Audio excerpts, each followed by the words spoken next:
Hello guys, welcome back to NFT Inspo. For today's video, we're going to show you how to hard reset Nokia C32. So if you're interested, let's get started.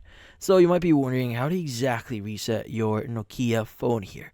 Well, the first thing that you want to do is you want to go ahead and basically turn off your device. So make sure it's turned off first.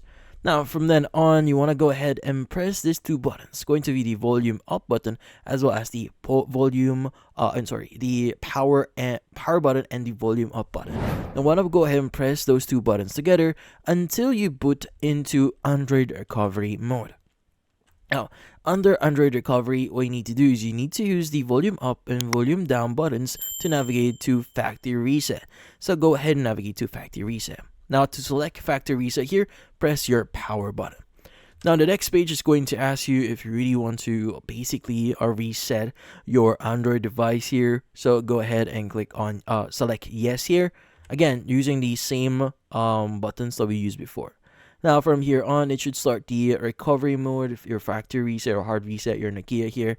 And once it's done, you can go and just select reboot system now here, and you should be good. And that's about it. Hopefully this video was able to help you. Like and subscribe to NFT Inspo. Thank you for watching.